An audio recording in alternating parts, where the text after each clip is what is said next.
اسلام کی بہار بہار شریعت۔ الحمد للہ رب العالمین والصلاة والسلام علی سید الانبیاء والمرسلین۔ ناظرین کرام، السلام علیکم ورحمۃ اللہ وبرکاتہ۔ میں ہوں آپ کا میزبان محمد طاہر قادری اور آپ دیکھ رہے ہیں IDS بہار شریعت۔ ناظرین کرام، آج جو ہمارا ٹاپک ہے، عنوان ہے، وہ ہے گناہ کے حوالے سے، کہ گناہ کیا ہوتے ہیں، گناہ کسے کہتے ہیں، چھوٹے گناہ کیا ہیں، بڑے گناہ کیا ہیں۔ کیونکہ بینگ اے مسلم ہمیں یہ احساس رہتا ہے اور ہونا بھی چاہیے کہ جزا اور سزا کا دن آنا ہے۔ اگر ہمارے گناہ زیادہ ہوئے اور اگر ہمارے لیے فیصلہ جہنم کر دیا گیا تو پھر کیا بنے گا۔ تو اس لیے ہر مسلمان ہر معاملے میں دیکھتا ہے کہ کہیں رب کی ناراضگی کا سبب تو نہیں بن رہا، یہ کام کرنا میرے لیے گناہ تو نہیں ہے۔ اگر گناہ ہے تو کس درجے میں ہے، یہ گناہ صغیرہ میں آتا ہے، کبیرہ میں آتا ہے۔ بہت ساری اس بارے میں معلومات کا خزانہ لے کر آج ہم آپ کے سامنے حاضر ہوئے ہیں، اور اس عنوان پر گفتگو کرنے کے لیے جو ہمارے ساتھ علمی شخصیت ہے، وہ ہم سب کے پیارے، آپ کے ہمارے جانے پہچان ہیں، مفتی فرحان شیخ صاحب۔ السلام علیکم ورحمۃ اللہ وبرکاتہ۔ وعلیکم السلام ورحمۃ اللہ اب وبرکاتہ۔ صاحب کیسے ہیں آپ؟ خیریت سے ہیں؟ الحمدللہ، آپ کیسے ہیں؟ اللہ کا بڑا فضل ہے حضور، بہت احسان ہے میرے رب کا۔ حضور، بڑا اہم ترین ٹاپک ہے۔ عمومی طور پر تو لوگ انتخاب نہیں کرتے اس طرح کے عنوان کا، یعنی گفتگو کے لیے، لیکن اس انداز سے بھی سوال جواب کے انداز میں۔ ویسے ہمارے علماء کرام تو گفتگو ممبر و محراب سے بھی کرتے ہیں، وقتاً فوقتاً گناہ اور نیکی کے حوالے سے اویئرنیس تو دیتے ہیں، لیکن شاید یہ جو ٹاک شو جس طرح ہم کر رہے ہیں، ٹاکی کر رہے ہیں، سوال جواب کی صورت میں یہ ایک منفرد پروگرام ہوگا۔ آج بہت کچھ سیکھنے کو ملے گا۔ مفتی صاحب، آغاز یہاں سے کرتے ہیں کہ بیسیکلی گناہ کیا ہے، شریعت میں اس کی تعریف کیا ہے، ارشاد فرما دیں۔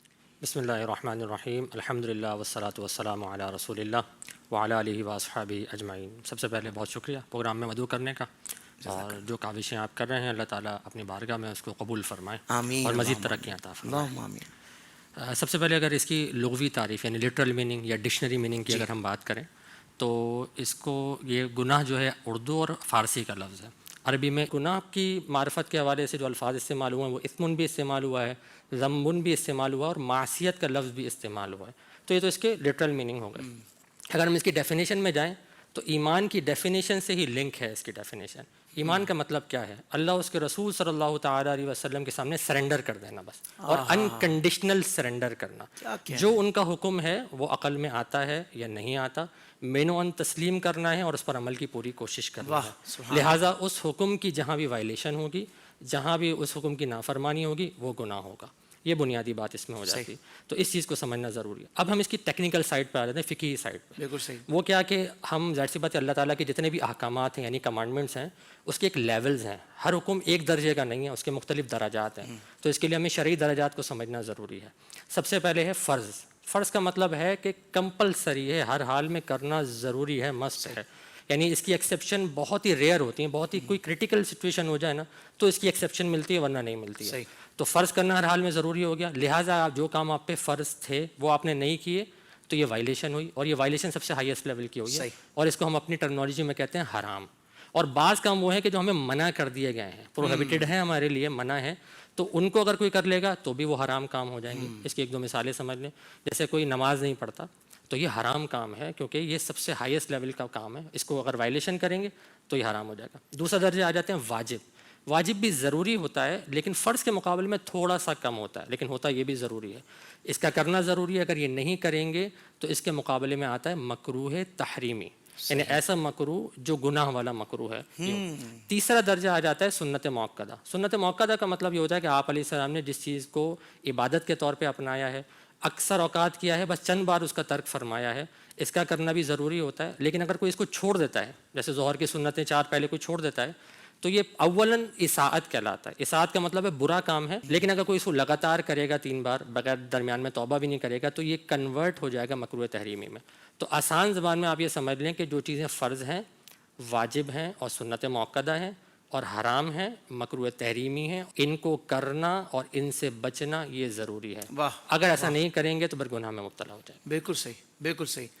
مفتی صاحب، یہ بھی ارشاد فرما دیں کہ کبیرہ گناہ اور صغیرہ گناہ، ظاہر بات ہے کہ ذہن میں آتا ہے کہ بھئی یہ تو کبیرہ گناہ ہے، نہیں اس سے تو بالکل بچنا ہے، صغیرہ گناہ، تو عام لوگوں کے سمجھنے کے لیے کیا آپ مثال دیں گے کہ کبیرہ اور صغیرہ میں کیا فرق ہے؟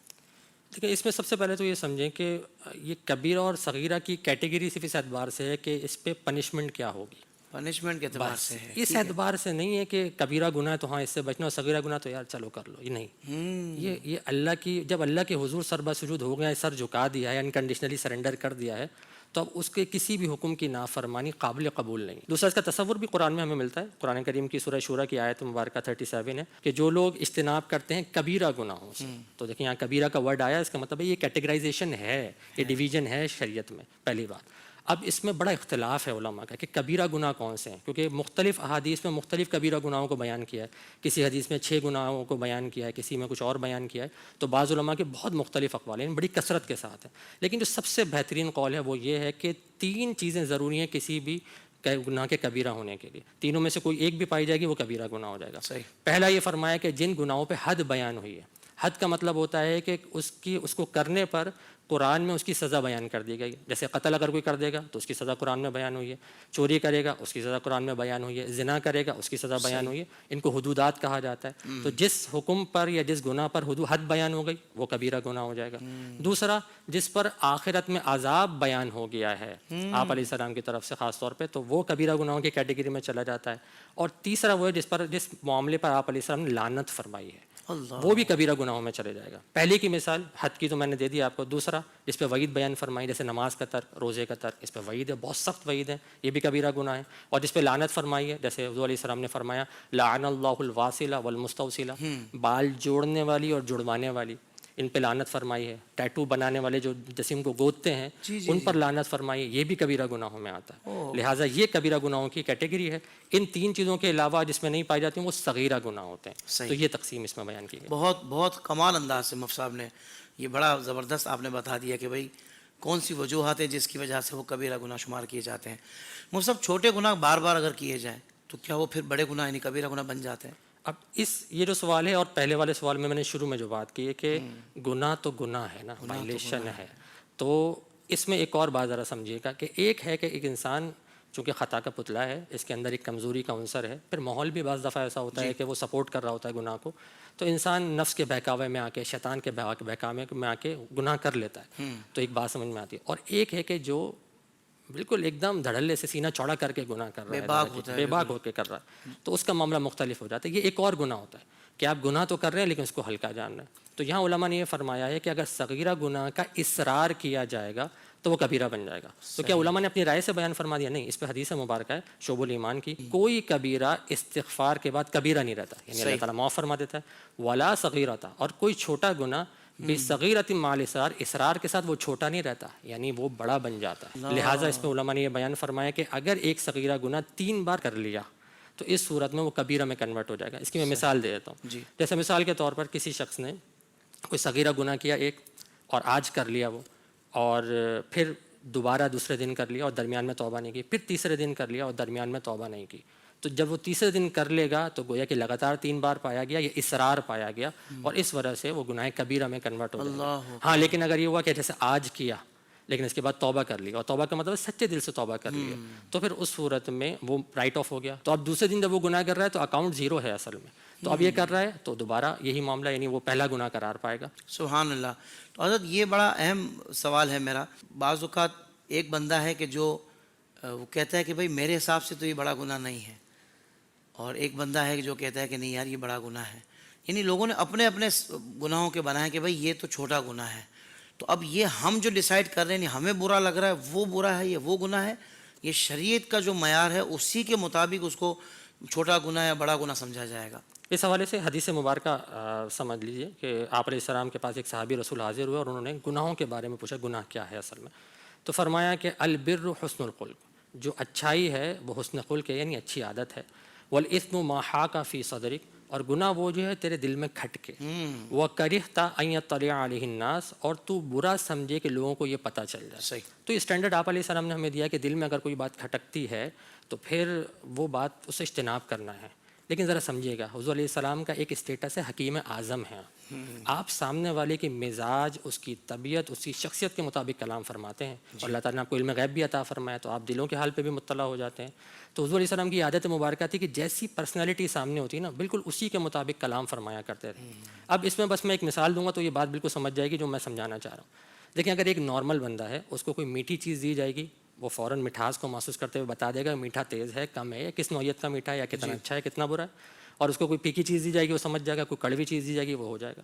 لیکن ایک بندہ بخار میں جو بیمار ہے، جس کی وجہ سے اس کا گلا کڑوا ہو گیا، تب اس کو ایک پانی دیا جائے گا جس کا ٹیسٹ کوئی کڑوا نہیں ہے، لیکن جب وہ پانی پی گا تو کڑوا محسوس ہوگا. یہ صحابی رسول تھے جن کا دل پاک و صاف ہے، ایمان کے نور سے منور ہے، حضور کی صحبت یافتہ ہے. یہ اتنے کلین تھے کہ جب بھی کوئی غلط کام کا احساس ہوتا تو فوراً دل میں کھٹکا پیدا ہو جاتا.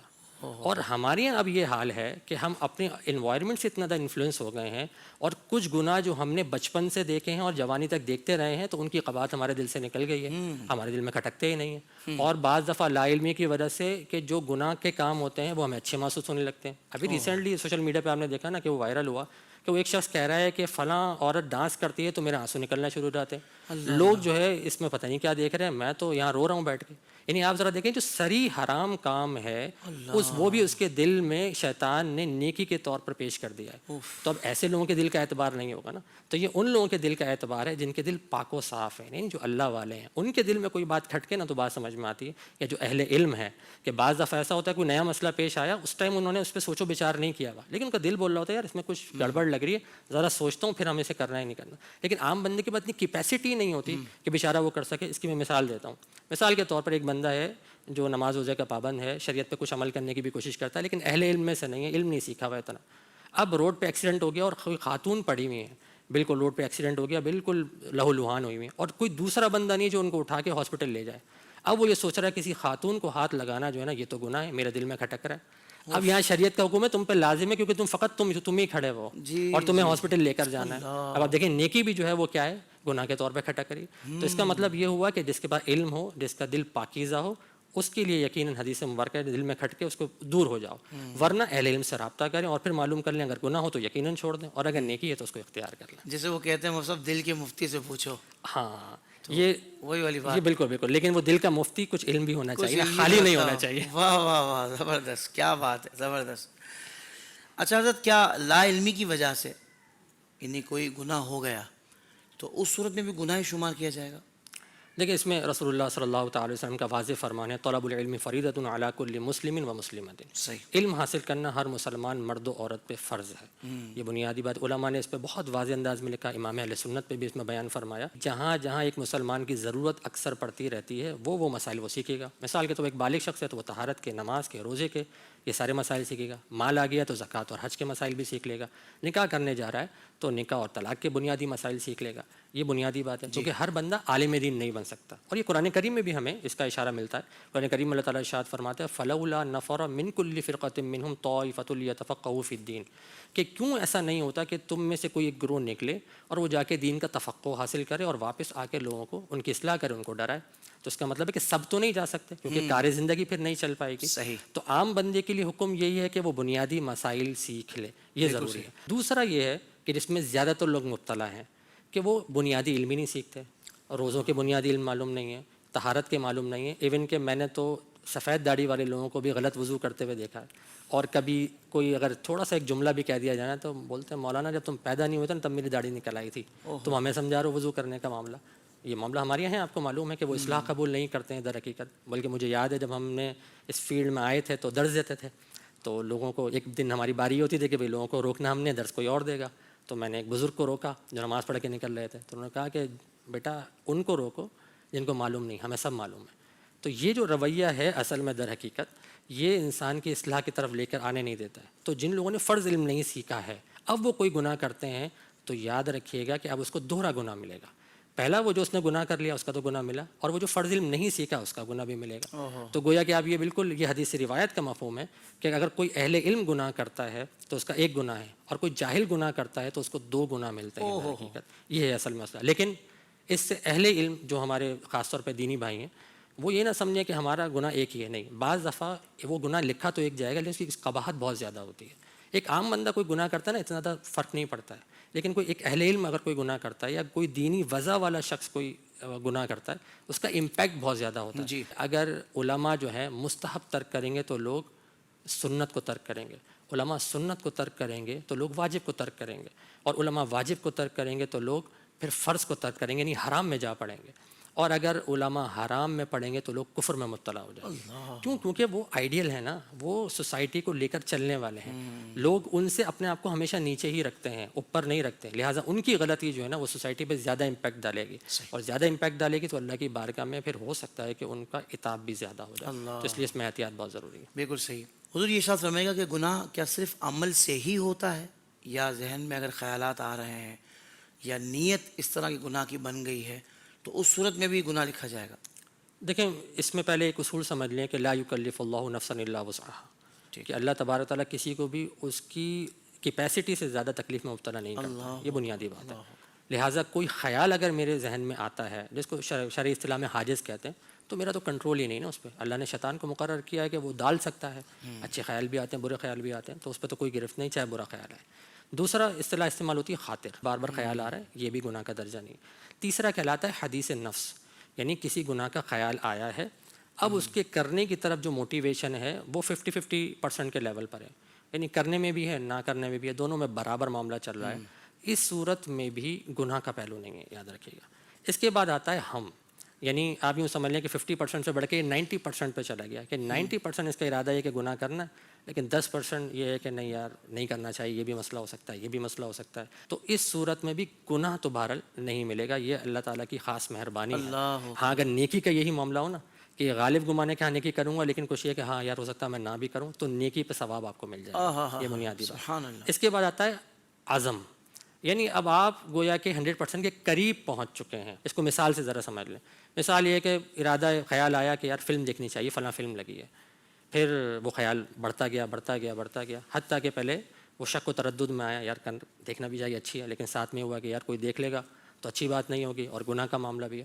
لیکن وہ خیال تھوڑا پختہ ہو گیا اور یہ ہوا کہ ہاں یار دیکھنی چاہیے، لیکن اگر کسی نے دیکھ لیا تو میں کیا کروں گا، تو ابھی بھی گناہ نہیں ہے. لیکن پھر یہ ہوا کہ نہیں یار دیکھنی ہی چاہیے، دیکھا جائے گا، جو بھی ہوگا سنبھال لیں گے، اور ٹکٹ خرید کے یہ لے کر آ گیا ہے.